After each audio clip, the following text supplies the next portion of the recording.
Hello everyone, welcome back to Exploring Quantum Physics. I'm Charles Clark. In this part we're going to look at the properties of Fermi Dirac particles. This is a subject that is at the foundation of chemistry and materials physics. It's been known as such for a long time, but only in the past decade or so has it become possible to explore it directly with great controllability and observability in gaseous systems, and that's led to a number of exciting new developments. Now we're going to look at the other part of the world, the fermion sector, and what happens as Fermi gases get cold.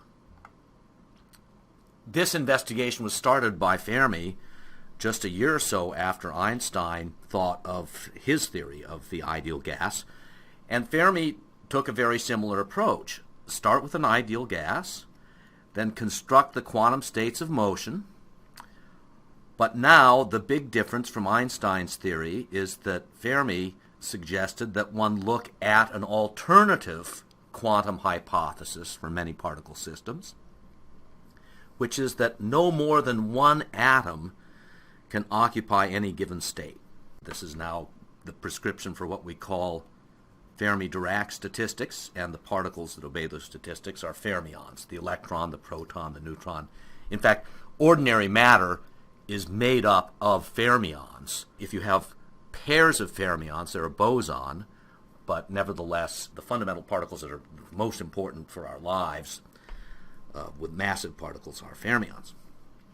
And then he calculated the properties of gas in thermal equilibrium. In particular, Fermi used a construction which is rather different to what you find in modern textbooks. He takes the atoms and puts them in a three-dimensional harmonic oscillator potential. His original paper in English translation can be found in additional materials. It's very short, very beautifully written, and anyone can benefit from looking at it.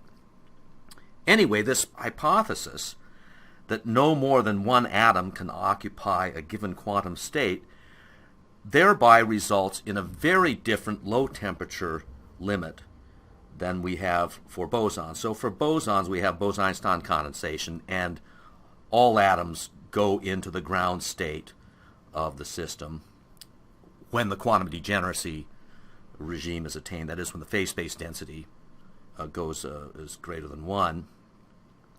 For fermions, on the other hand, so now this diagram taken from Marcus Greiner shows is a cartoon of what happens for a system of fermions with two spin states, one up and one down. The way Fermi treated it, you just consider one of these families as a fermion. Let's say the spin 1, spin up.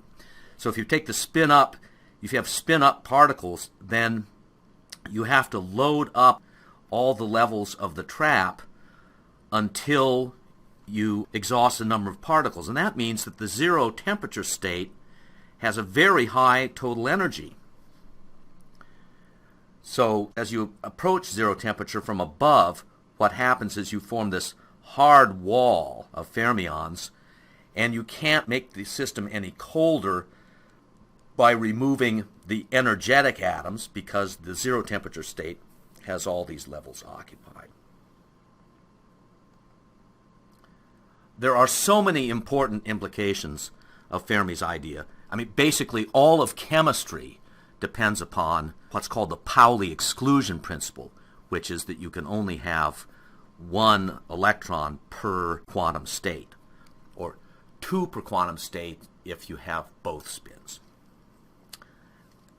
One of the most astonishing things for me is this limit named after Chandrasekar. It is a stunningly beautiful equation. You can read more about it in Chandrasekar's paper, which is included in additional materials. The paper's not about this limit, but our narrative has something about it. This is a wonderful equation because it incorporates the Planck constant, which stands for quantum mechanics, the speed of light, which is relativity, and the gravitational constant, which is gravity. This is, if you remember Victor's diagram of the different dimensions of physical theory covered in his first lecture, this has got something from each one of them. And what it is, it expresses the maximum mass that a star can have and still be stable.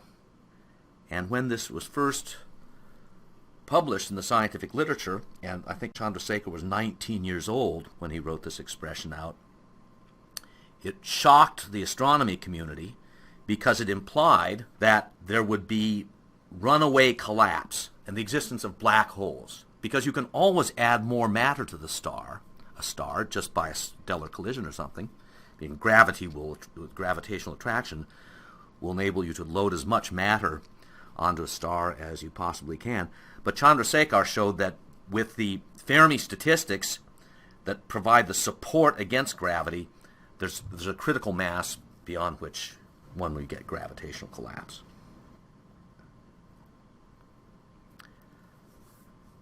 The actual construction envisaged by Fermi of an ideal gas of fermions in a harmonic trap was realized in 1999, just a few years after BoseEinstein condensation was attained. And it was done with a system of about 1 million potassium atoms, 1 million atoms of the isotope potassium-40 in a 3D harmonic oscillator trap. Which reminds me, I've been meaning to ask you something. Right, so I hope you figured out why potassium-40 is a fermion. It's a composite particle made up of an odd number of bosons, 59 in total. And so this is a schematic of the experiment, very similar in approach to the others that we've described, additional details of a preparation chamber and then a so-called science chamber. But again, the system consists of a magneto-optical trap, and then the imaging is done in the same way, sort of shadow image of light coming through the atoms and being resolved by a CCD camera.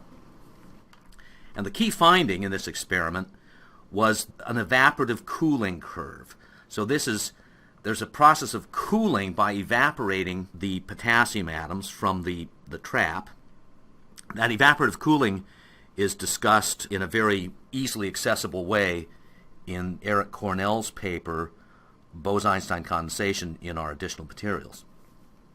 And what you find is that it becomes progressively harder to evaporatively cool as you approach the Fermi temperature. In fact, a sort of a limit is reached.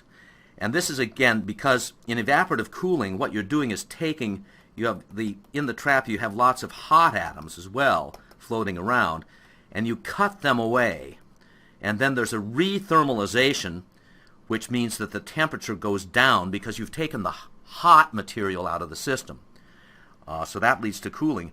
But when you get down to near the Fermi temperature, you're just removing atoms away from the Fermi level, so they are more energetic, but they're not thermally excited. They just happen to be the high-lying state. So it basically becomes very hard to cool fermion atoms compared to bosons. Well, here is an approach to cooling fermions that goes below that limit. This is an absolutely wonderful experiment from a technical standpoint. It involves trapping 2 isotopes of lithium in the same trap. This, by the way, is made possible by the isotope shift in atomic energy levels that we discussed on several occasions earlier in the course. Well, that reminds me, there's something I've been wanting to ask you. So here's the answer. Lithium-7 is the boson because it's a composite made out of 10 fermions. Lithium-6 is the fermion. It's a composite made out of 9 fermions. And so you see in this sequence of images, here's the cooling that's going on from top to bottom. The 2 clouds are very similar at high temperatures, but as you drop the temperature, you can see that you get a much colder cloud and more dense on the bosonic side than on the fermion side. So that shows a difference in cooling properties between fermions and bosons, And we can also take a look at the problem from another angle. For many years there's been discussion about the connection between superconductivity and Bose-Einstein condensation. So one simplistic view is that the Cooper pairs of electrons that are responsible for superconductivity are a composite boson, and so superconductivity is sort of like the condensation of the Bose condensation of Cooper pairs. But now the connection between these two can be mapped out in detail in ultra-cold atom systems.